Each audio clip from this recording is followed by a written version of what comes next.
We're back for episode 2, which means that this is now actually a podcast and not just a mental breakdown.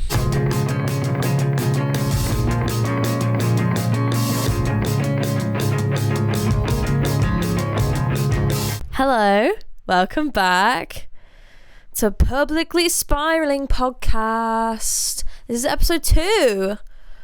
I'm actually doing a consistent thing. Who would have thought? Welcome back. This is your first time. You don't need to know anything really. I released an EP and decided to make a podcast about it and just about being an independent musician. This is the diary of an independent musician who is fumbling their way through life. I've already sung twice. We're like 2 seconds in. Fantastic. Episode 1, I released a podcast. Had a meltdown about it. Episode 1, I released an EP. Had a meltdown about it. Started a podcast. That is where we're up to so far. This month, I am making new music. We're in April, and the music is flowing. So we got a lot to talk about today, a lot of pop culture to discuss. My God, there's a lot of pop culture to discuss. And I'll be answering your questions. Some of you left me some fantastic questions, so I will address those. But first, life update. What have I been up to? Well, the EP's been out for a bit now, and it's doing really well. I touched on it a little bit last episode, but it's officially been out for 2 months, nearly. Next week it'll be 2 months.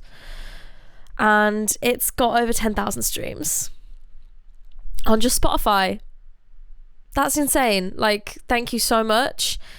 People are reaching out to me and saying that they really like it and it means a lot. New people are finding me every day on social media, which I have been absolutely hammering into. So if you want any social media advice, if you are also an independent musician, hit me up. I do it as a day job, so I'm actually quite good at social media. But yeah, it's been out for a bit. It's doing really well. I played a gig last Friday, and there was this really cute 15-year-old girl who came up to me and was talking about how I was really cool. Okay, so if the 15-year-old girlies are saying that I'm cool, write that down, okay? That means that it's factual, and I will be taking that with me to my grave. That was a moment. But yeah, she was saying that I was really cool and that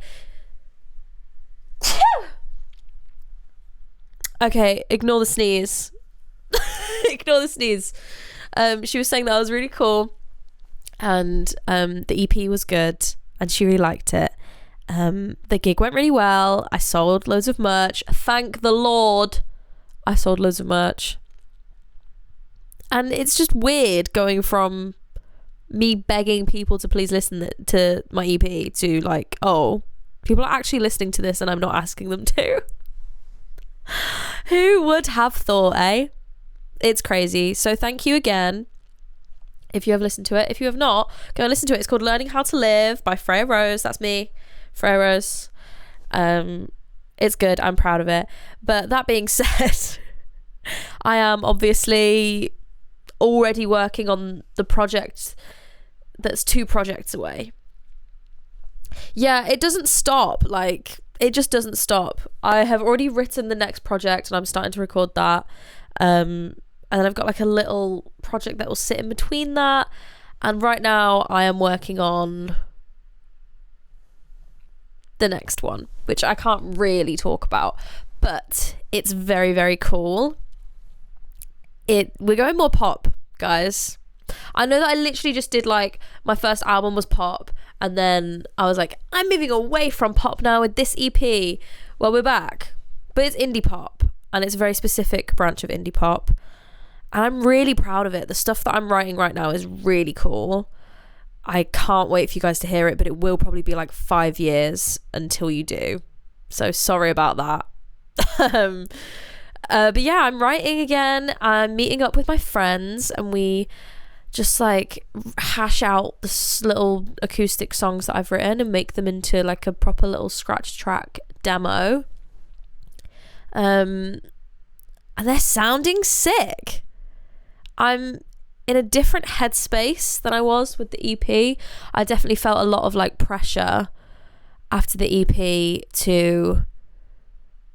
pressure after my first album to do better than my first album, because my Girlhood was very like, these are just some songs that I've written. I want to record and release some music. I've never done it before, apart from Sad Head, but that doesn't really count. I was like, let's try it. And it did okay. And I listen back to it now, and there's so many things that I would change on Girlhood, production-wise, songwriting-wise. So many songs I would scrap. So with the EP, I felt a lot of pressure to top that, basically, and beat that, and put something out that I was actually proud of. And I did that with the EP. But now I definitely feel like I'm in a different headspace. There's a lot less pressure. I'm just having fun and experimenting and doing whatever I want to do. I'm really excited about it, and I hope you guys are going to like it. I think you will. On the topic of that, let's talk about our main topic today, which is writing new music. Like a little behind the scenes of my process behind writing new music. Right now, I'm writing happy songs. Do not be alarmed. Do not be alarmed. I got a comment on my last video that was like, something like,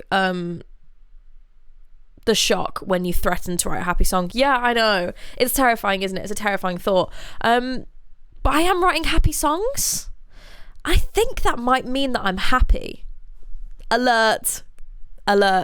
Freya Rose is writing happy music.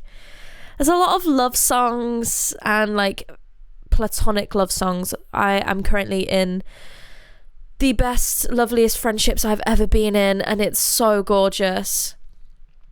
And I just am feeding off of that artistically, because I'm actually in a happy place where people understand me and love me for who I am. Oh, it's lush. So I'm writing happy songs, which I think lends itself to the pop sound that I'm leaning towards. The EP was a lot of darker, like Rubber Bridge stuff, because it was all depressing. But yeah, I think it sort of lends itself to that pop side. But it's still Freya Rose. It still has some like grungy tones. And it's very, very early. We're in the very, very early stages of writing, where we're just turning these songs into songs, which is kind of my favorite part of being a musician, is just like building stuff out into real music and seeing where it's going to go. I have a million voice memo. It's basically a voice memo graveyard at this point. I am writing quite a lot, but about 2 out of 8 songs will be actually good or useful or will build out into a full song. A lot of them are like half songs that I'll never finish, but I keep just in case one day I will finish them. But I'm writing a lot right now. There's a lot of half ideas, but a lot of them I really think are cool. We just finished the demo of, I won't tell you what it's called, but we just finished the demo of a song that I think might be the best song I've ever written. Oh, I know. I say that at least every time I write a new project. I'm like, oh my god, no, this is the best song I've ever written. But I actually mean it this time, guys. I actually mean it. It's really cool. I'm just excited about this new era for me. And yes, I have already planned out the aesthetic, and it will be in like 5 years. But that's neither here nor there. But yeah, just so you know, a lot of songs get scrapped. I wrote one literally like 2 days ago, and it's probably going to get scrapped because I don't know if I can make it work, but we shall see. The EP doing well does add some pressure. Adds a little bit of pressure to follow it up with something good, but equally I'm not worried, because I think what I'm doing now is better than the EP. So I think we'll be fine. And I'm trying to just stay in a cool, creative, calm place, you know? So that's where I'm at. That's sort of the process. I write it acoustically with the guitar, and then usually I will take it to my producer and keys player and friend Chris, and he will do stuff. But this time we're doing it a bit differently. I've got a fantastic guitarist called Gary. He is, if you want, okay, no, I can't. So we call it fanny pop. This is a coin termed by the Gary, okay, that has stuck with me forever, and my playlist is called fanny pop. You've got fanny pop and you've got pussy pop. I think I created the pussy pop. Gary created fanny pop. Fanny pop is your Phoebe Bridgers, your Lizzie McAlpine. It's your depressing pop. I can't really explain it. And then pussy pop is your more Dua Lipa, Ariana Grande, okay? So where was I going with this? Oh yeah, Gary is the fanny pop king. He sort of listens to exclusively that and is brilliant at that. And so I had to get him on this project. He was very, very important to get on this project. I think that he will, and he is already adding so much because he has so many fantastic points of references. So it's me, my keys player, Gary, guitar player, and Henry, my guitar player in my band. And we're just writing together and building songs out, and it's fucking lovely. It's delicious, and I love making music with my friends, and it's just fun. So that's where I'm at, and that's the process, and we'll see where we come, where it comes to, and where I'm at next month with it. I'll give you a little update. But with that being said, let's move on to our Chronically Online section. We have a hell of a lot to cover today, this month. The girlies have been busy, okay? Right, number one, I need to address the drama, the film, featuring Zendaya and Edward Cullen. Oh my God, I have not gotten excited about a film like this in a really, really long time. It is fantastic. Visually stunning. Storyline beautiful, and like I actually had so much to discuss afterwards. I went for dinner afterwards and we just discussed it. There's so many layers. It's so well written. The acting is incredible. The chemistry that Zendaya and Robert have is so rare and so brilliantly casted. I loved the editing choices of it going, it was so choppy and moving through things so quickly. I loved it. And I don't have a single criticism. My only criticism would be maybe like, why did we need the heroin storyline? Was it heroin or crack or whatever? The DJ was like doing drugs on the street. Don't know why we really needed that. It felt a little bit out of place. I think it would have made a bit more sense if that happened before Robert cheated. No, yeah, if that happened before Robert cheated, to show like Zendaya's like angrier side that makes him spiral out to then be the catalyst for him cheating. But, you know, fill me in, guys, if you have a reason as to why you think that should have been included, because that did confuse me a little bit. Not confuse me, but it just felt a little bit pointless. Yeah, just incredible. Rachel, truly insufferable. The hypocrisy of locking a disabled child in a cupboard and then judging other people is crazy to me. And like, controversial opinion, I don't think what Zendaya did was that bad. Sorry about it. I remember when I was a 13-year-old. Was she 13? Or like 15? I don't know. I remember when I was a teenager and I was incredibly depressed, and I went on Tumblr and they told me to do things to myself, and I loved the aesthetic of it. And so I did it. I understand how you could get to a place where doing something so tragic from like an aesthetic point of view is understandable. And no, that doesn't make me a psychopath. Please do not unfollow me or report me to the police. I just understand. And also being a teen in America, surely there's a lot of influence around that. I don't know. I just don't think it was that crazy. She didn't actually do it, and I think she sort of made up for it afterwards with the activism. So I think I rated that 4.5 stars, 4 stars on Letterboxd. Let me know your thoughts on the film. I loved it. Raye also released a new album. I'm trying to whiz through these because there's a lot to talk about. Raye released a new album, and I had been anticipating this album for a very long time. And I was a little bit disappointed. I know, and this is going to be really controversial. Like, everyone's going to kick off at me on TikTok when I clip this, like they did about Harry Styles. But I just think it's not very listenable, if that makes sense. Objectively, it's an incredible album. Like, the talent is ridiculous. It is a very good album in terms of skill, musicality. It sounds phenomenal. It's really fun. She is incredible. And there's some songs like Joy, I think, was a big standout song for me. I loved Joy. It's a great album, but I don't think that it is listenable as an album. I think it's a fantastic gig, and maybe the only sort of time that it is listenable is if you're doing like a listening party.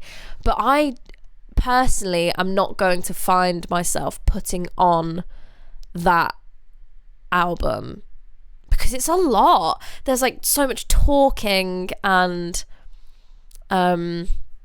fourth wall breaking and like genre switching that I think for me personally it's just a little too much. I really like the concept and the execution is perfect for the concept. I just think it is not a listenable album in my opinion. Okay, in my opinion. I'm sorry, Raye. I also think she underutilized Hans Zimmer. Hans Zimmer should have done way more on that song than he did. I'm sorry. I know all I have is controversial opinions. Hopefully my next opinion isn't controversial though. Kanye at Wireless. What's going on there? Why are we hiring Nazis? What's actually going on? I have a lot of feminism to talk about today, okay? With Kanye being hired for Wireless after publicly being a Nazi for years, and Chapel Roan being banned from a city for something that, by the way, they've now come out and said was not true. It's just like, women seriously cannot do anything and will get cancelled for it, but men can do absolutely everything and still have a career. Men are immune from being cancelled. I'm glad Wireless has cancelled. I'm glad the UK government banned him from the fucking country. They should be doing a lot more, but we won't get into politics. They should ban a lot more other people from the country. But I'm glad Wireless is cancelled, and if you bought tickets to go see Kanye, shame on you. I agree, he is a fantastic artist and his old music is incredible, but shame on you. Truly. Speaking of feminism and women not being able to do shit, Sabrina, Carpenter, Coachella, Justin Bieber, let's talk about it. Coachella, famously awful festival filled with the worst people that you could imagine. Sabrina Carpenter headlined and put on quite possibly the best show I've ever seen anyone do. It was truly a Broadway performance with staging, sets, dance routines, costume changes to a level that I have never seen, and I was like jaw on the floor, gobsmacked by how incredible it was and how much she would have had to remember and pull off. And it was so cool, like one of the most memorable Coachella performances of all time, like up there with Baychella. And then the next night Justin Bieber performs and it's him in a hoodie with a laptop and YouTube, and he's just playing YouTube videos on the screen and singing along to them, not even like instrumentals, like just singing on top of him. And then he like played D's Nuts at one point. And look, for the meme, hilarious. But unfortunately I'm too woke, and I have been infected by the woke mind virus, and that pissed me off. That pissed me off because Justin Bieber is so good. I love Justin Bieber, okay? Journals is one of my favorite albums, and I loved, was it Grammys? His Grammys performance, where it was so intimate and it was just him in shorts playing with a loop pedal. That was really cool. And I'm not saying that everyone needs to do a Broadway level performance. He could have done that and I would have liked it. But Justin, this is a gig. People are like defending him, saying, oh, it's YouTube. Like, this is just, he was discovered on YouTube, so it's like art. I get that if it was like a live lounge performance, or like a SNL performance, like a performance on TV. But this is a gig. People paid like thousands of pounds to go to that gig, and you have not performed a single song in its entirety, and you're playing YouTube videos. It just felt like a piss take. And then Sabrina Carpenter does all of that. If Sabrina did that, she would have just been absolutely rinsed, destroyed. God forbid Chappell Roan did it. Hello? Yeah, really disappointing from Justin, because he is so incredible. But, you know, at least Sabrina saved Coachella. And we get to see it all again next weekend. Hopefully he performs a song. That'd be good. Whatever it was, whatever it is, it will be better than what Kanye would have done. I bet. Okay, the final thing I want to talk about in our Chronically Online section is 5 Seconds of Summer. I don't know what came over me, but I had the urge to watch or to listen to all of 5 Seconds of Summer's discography. I was obsessed with their first album when I was a teenager. Like, obsessed. Loved it. Wish I went to the Midnight Memories tour with them supporting. Loved them. And I listened back to that first album. It still holds up. It's still a great album. And then I decided to listen to everything. And here is where I'm at. First album, fantastic. Second album, horrific. There is not one good song on that second album. It is really bad. They tried to do like mature Green Day, but they had literally not one thing to sing about, so it flopped. Awful. Third album, their first pop album, very 21 Pilots. It's got some bangers on there, and I enjoyed it, but it was not like a hit. Fourth album, where we at? Oh yeah, that was like the more fun. They had some like proper a cappella vocals on there. Loved that. Some bangers on there, and then fifth album, yeah. They've released so much. I didn't realize they were this active. Fifth album, more pop bangers. Their new album, Hello, what in the fuck? It's really good. It's genuinely so good. I've listened to it 6 times. The production is really cool. My phone is popping off. I'm sorry if you can hear that. The production's really cool. The songwriting's really cool. I was so pleasantly surprised. I think it sounds lush, and it's the perfect mix of old Five Sauce and their rock era and their pop era, and it's like this gorillas. It's like this Gorillaz, modern Nothing But Thieves, modern Fontaines DC goodness. And I love it. I think it's fantastic. So props Five Sauce. I didn't know that they were this active. I thought they disappeared, but it turns out I just forgot they existed. Big up Five Sauce. They are truly popping off, and I'm happy for them or whatever. Really good album.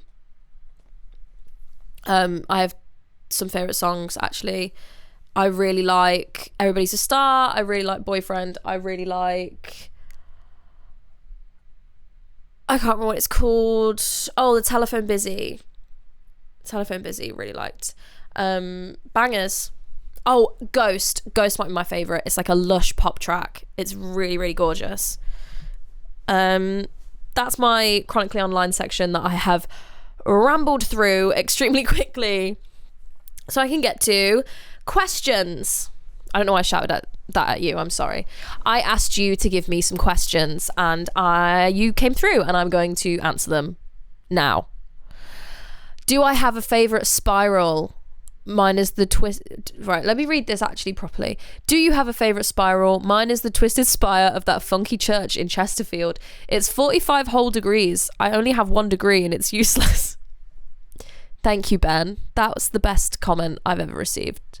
I do have a favourite spiral, and it's a spiral on the cover of my EP, Learning How to Live. What else did you expect me to say, eh? It's good. I drew it myself. Okay, can you talk some more about getting your start in music / where your passion comes from? Being independent is obviously so much crazy effort, and I want to know what drives you and makes it all worth it. Sure. I have always loved music. I was a massive fangirl of the Vamps when I was younger, and stalked them and went to their hotels and all of their gigs. Crazy start, but specifically I went to Glasgow to see them and meet my internet friend, and I was at the front in the Wow pit and they played like a ballad and everyone had their flashlights up, and I turned around and looked behind me at this fucking like arena full of lights, and that was like a moment that really hit me and stuck with me. I already loved music and like played guitar and like sung a little bit. I wasn't very good, but that moment stuck with me in my head where I was like, oh shit, I want to do this for the rest of my life. Like, this is what I want. I want to be on that stage and have all these people connecting with me in this moment. I think being a fangirl truly informs everything that I do in music, because I see everything from the like fan perspective. Like, I want that connection. I want to be able to give something to people. And I think a lot of my passion comes from that. Obviously, I just love music. I think it just comes naturally to me. But it's the delivering a connection with people that makes it all worth it, I think. I hope that was a good answer. Could you talk us through the visuals for each song and what inspired them / how you arrived at the different vibes and aesthetics? Yes, I can. Pinterest. Pinterest informed it a lot. But what I normally do for music videos is I will just sit and I will listen to the songs. I don't have the aesthetics beforehand. I will sit and I'll listen to the songs once they're recorded and coming towards the end of being done, and I'll just let whatever comes into my head come into my head, and that will inform the music video. I'm quite a visual person, so I usually see things when I listen to songs, and yeah, that's basically what I'll do. I will just listen, and whatever pops into my head and feels right, I will write down, and then I'll build upon, and then obviously go to Pinterest, get inspiration for outfits, and build out a more structured music video. So that is that. Okay, last question. 5 songs, 4 vibes. What's the order of learning? Hopeless Gracious Week feels like the start, like a Girlhood swan song where we say goodbye to girlhood. It's not a race to the end, has elements of girlhood, but more this is where I am now. And then we move around to all roads lead to dead ends, and girlhood is completely gone and we're a whole new person. We've fully learnt and evolved. This all from just a visuals standpoint. Wow. So I didn't think about any of that when I was making it. But this is the beauty of art and of music, right? The way that you get to interpret that. And this whole project can mean something completely different to you, and I absolutely love that you've taken that from it and you've made me look at my own art differently. Wow. So I guess you would be right from a visual standpoint. Hopeless Gracious Week is the most girlhood, with all the pink and the girliness and the frills, and it's very like heartfelt and sad. And then Not a Race does have elements of girlhood, and it is more of its own thing. And then All Roads, yeah, it's completely different. We're a whole new person in a new era. But I did not plan for that. I think that's a very, very cool interpretation. And I would agree with you in terms of the order of learning. I would say, you know, obviously the EP was planned out with this like cyclical nature of All Roads Lead to Dead Ends is the start, where we're at the lowest possible, and then Oversaturation is sort of a medium. Hopeless Gracious Week is sort of a medium. Not a Race is a bit of that evolution, that acceptance, and then Rebirth is the full evolution that takes from the first song. So I planned it with this cyclical idea in mind, but obviously keeping in mind how you would set out an EP with like your big song at the end, you know? But in terms of visuals, I really like the idea of looking at it separately and seeing the different vibes, and I'm glad that you could take that interpretation from it. I love art. How incredible, huh? Wow.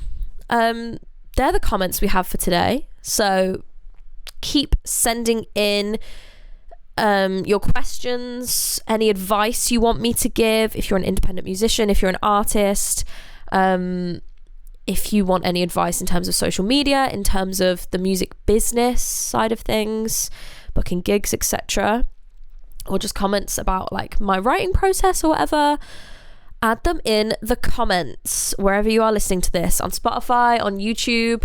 You can comment and I will answer them in episode 3 next month, where I will see you in May. Holy shit, it's gonna be May. That is insane. No, 2 sneezes in a podcast. That's so unprofessional. How do people not sneeze in a podcast? I've got allergies. Well, we're ending it on a sneeze, guys. Thank you for being here for episode 2. I sort of blacked out, so I don't really know what I spoke about, or like if any of it was good or helpful or entertaining. I hope it was. You know, this is officially a podcast now. 2 episodes. I'll have episode 3 next month around the same time, so make sure you get your comments in. I know this is the highlight to your life, this podcast. If you listened to the EP or streamed it or saved it or told a friend, like, thank you so much. It means everything. Please continue to support it and stream it. I've got some very exciting gigs coming up this year. I could tell you that now. 1st of May, I'm playing in Leicester. I was just checking this wasn't going to come out whilst that gig is done. 1st of May, I'm playing a gig in Leicester.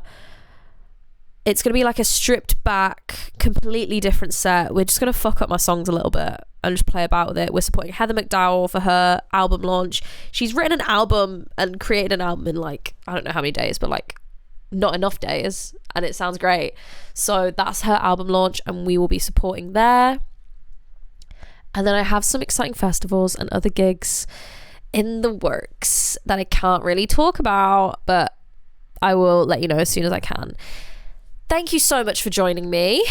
My name has been and always will be Freya Rose.